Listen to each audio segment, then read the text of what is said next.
Do you understand how this is the biggest scandal of our time? There's not even a close second. Paul Sperry just knocks it out of the park, folks, in this piece in Real Clear Investigations. It's in the newsletter today. The newsletter, it's critical. You read it. Between the Nipah virus and this, there's a ton of content in there. And also the Left Doesn't Know Us, but We Know Them article. The headline of the article is Durham probes Pentagon computer contractors in anti-Trump conspiracy. Let me give you the bottom line up front.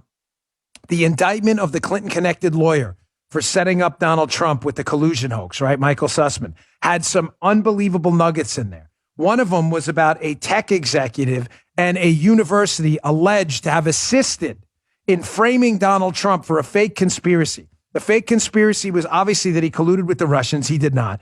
But that a computer in Trump Tower was talking to a computer in Russia connected to Alpha Bank. And that's how Trump was communicating. The story's totally made up.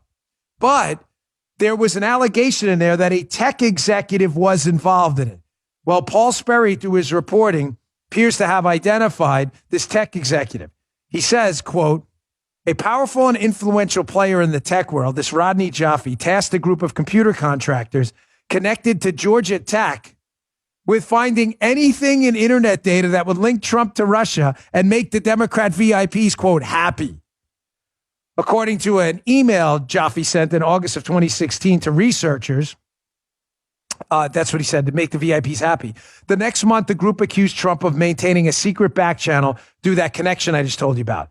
These accusations were later determined to be false by the FBI, Mueller, the DOJ Inspector General, and a Senate Intel report. You tracking this? This tech executive, Jaffe, who's alleged in this reporting by Paul Sperry to be the guy in the indictment, the tech executive, again, according to the indictment, who is alleged to have helped them create this back channel from Trump Tower to Alpha to communicate that's fake. What the hell was a tech executive doing? What was his motivation? Why was Georgia Tech alleged to have helped this out? Why did this happen? Well, it goes on. Follow the money here, folks. What about the connection between Rodney Jaffe, the tech executive, Jake Sullivan, who's Joe Biden's current national security advisor, and Merrick Garland, the AG? Follow the money. Follow the money. Jerry Maguire style. Show me the money. Show me the money. Okay, here we go. Here's a connection from Paul Sperry's piece. Read this sucker. One of the campaign representatives with whom Jaffe coordinated, he's the tech executive, was Jake Sullivan, Biden's current national security advisor, who at the time was acting as Clinton's foreign policy advisor. Now serving in the White House as President Biden's national security advisor, Sullivan's under scrutiny for statements he made under oath to Congress about his knowledge of the Trump Alpha research project, which I'll add is a fake. Piece goes on. In a potential conflict of interest, Attorney General Merrick Garland employed Sullivan's wife, Maggie, as a law clerk when he was a federal judge. What? Garland controls the purse strings to Durham's investigation and whether his final report will be released to the public. So just to be clear here, so I'm not missing anything. So this tech executive who's alleged to have worked with the Clinton campaign to frame Donald Trump for a fake computer connection to Russia, was working with Jake Sullivan from the Hillary Clinton campaign, who's now Biden's national security advisor, and the current attorney general responsible for funding this probe into Clinton shenanigans, that he had a relationship with Jake Sullivan's wife, an employment relationship there? Folks, I wrote a book on this called Follow the Money for a reason. If the attorney general shuts this thing down, he should be investigated immediately. This man this is the most failed attorney general in modern times, and that's saying a lot considering we had to deal with Eric Holder. Now, what is going on with Georgia Tech? Why is Georgia Tech, the university, alleged to have been involved in this? According to Paul Sperry's piece, he writes, meanwhile, the Georgia Tech researchers, who again in the report were alleged to have been working with Rodney Jaffe, the tech executive, to find these connections between Trump Tower and Alpha, which didn't exist.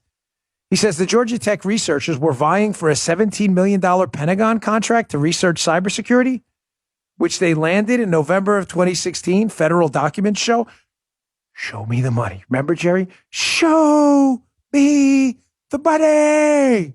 Show me the money.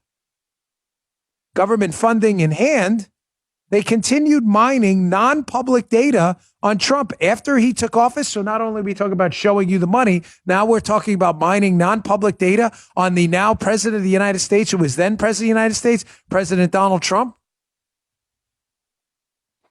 They were doing this, by the way, as Sussman, Sullivan, and other former Clinton campaign officials renewed their effort to connect Trump to Alpha Bank, despite the fact that there was no effort. There was no connection between Trump and Alpha Bank. So who's this April Lorenzen, too? Oh, this gets better.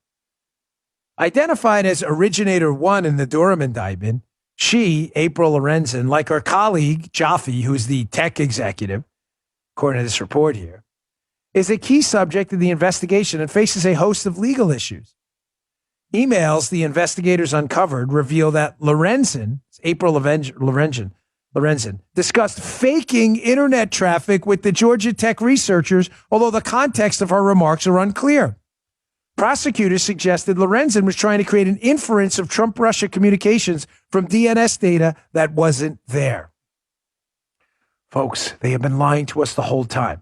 Now we know collusion was a hoax. We know the PP tape was a hoax. We know the Michael Cohen in Prague was a hoax. We know the Democrats being hacked by the Russians, the DNC, was likely a hoax. There's no evidence of an exfiltration according to the people who looked at it. And now we know the Trump Alpha Bank computer connection, not only was it a possible hoax, but may in fact have been faked the whole time to frame the President of the United States. It's only the biggest scandal of our time. Thank you very much, Paul Sperry, for putting together this piece.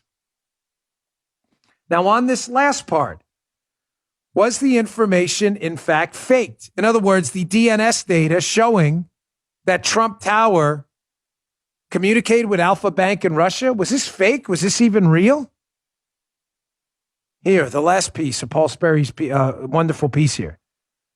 Alpha Bank, which also operates in the U.S., commissioned 2 studies that found the DNS data compiled by Jaffe and his computer operatives were formatted differently than the bank's actual DNS logs.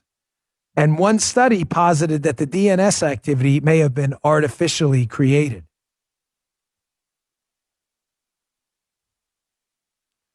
I had Sarah Carter on my Fox show, I don't know what it was, 3 or 4 weeks ago, forgive me. She had hinted that she had some information from a source indicating exactly this, that President Trump and then candidate Trump may have been framed the entire time. Keep in mind, let me sum this up for you, how devastating this information is. The current attorney general may be connected or is connected to the family member of the current national security advisor, Jake Sullivan, who may have been in, if this information is accurate, on a conspiracy between the tech industry, the Clinton campaign, Jake Sullivan, and others to frame candidate Donald Trump and then President Trump for communicating with a Russian bank and created the communications because they didn't even exist. You understand how this is the biggest scandal of our time? There's not even a close second.